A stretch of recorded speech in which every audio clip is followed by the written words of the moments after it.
மகளிர் சேனலுக்கு தங்களை அன்புடன் வரவேற்கின்றேன். இப்போ நம்ம பிரண்டை ஊறுகாய் எப்படி அரைக்கலாம் என்பதை பற்றி இந்த வீடியோவில் நம்ம பார்க்கலாம். இது மிகவும் சுவையாக இருக்கும்.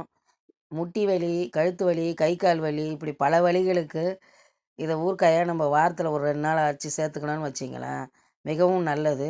இதை எப்படி செய்யலாம் என்பதை பற்றி நம்ம பார்க்கலாம். அதுக்கு முதல்ல அடுப்பில்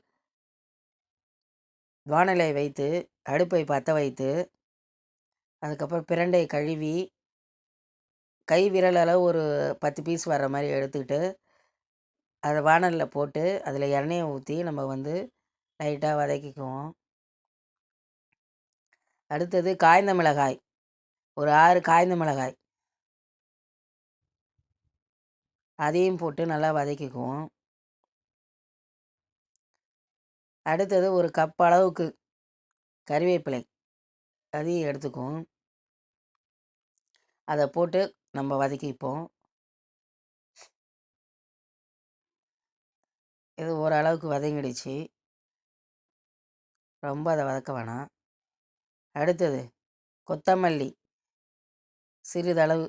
கொத்தமல்லி நம்ம எப்போதுமே எந்த சட்னியாக இருந்தாலும் எந்த ஊறுகாய் இருந்தாலும் கொத்தமல்லியை கொஞ்சம் கருப்பிலையை விட கொஞ்சம் கம்மியாக தான் போடணும். கருப்பிலால் ஈக்குவலாக போடவே கூடாது. ஏன்னா போட்டோம்னா அது சுவை வேறு மாதிரி இருக்கும். சுவை கொடுக்கக்கூடியது கருவேப்பிலை மட்டுமே. அடுத்தது எலுமிச்சம்பழ அளவுக்கு புளி அதையும் போட்டு நம்ம வதக்கிப்போம். இப்போ இஞ்சி துருவி எடுத்துக்கிட்டு அதை நம்ம இதில் போட்டுப்போம். இஞ்சி துருவுறது என்பதை பற்றி ஒரு வீடியோ போட்டிருக்கேன், அதை பாருங்கள். அதை பார்த்து அதுபடி செய்யுங்க.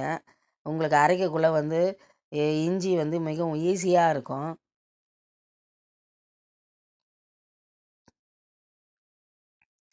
அடுத்தது தேவையான அளவு கல் உப்பு.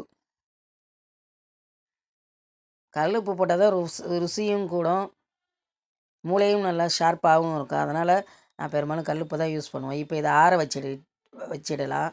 ஆற வச்சாச்சு. இப்போ அதை மிக்சியில் போட்டு நம்ம அரைச்சிடுவோம்.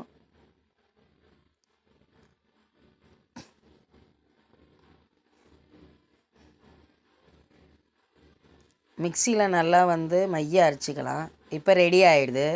இதை வேறு ஒரு பாத்திரத்துக்கு மாற்றிடலாம்.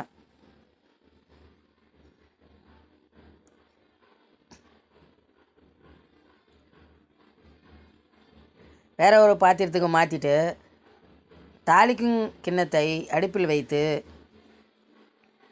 அதில் எண்ணெயை ஊற்றி அந்த எண்ணெய் பொரித்த பிறகு நம்ம வடகம் இருக்குல்ல அதை அதில் போட்டு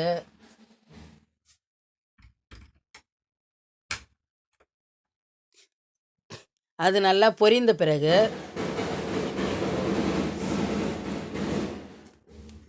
வடகம் நல்லா பொரிந்த பிறகு அந்த ஊறுகாயில் போட்டு நம்ம இது பண்ணலாம். இது மிகவும் சுவையாக இருக்கும். இதேமாரி நீங்கள் அடுத்து செய்து பார்த்து கமெண்ட்டில் பதிவிடுங்க. எப்படி இருக்குதுன்னு கமெண்ட் பண்ணுங்கள். சேனலை பார்த்ததற்கு நன்றி, வணக்கம்.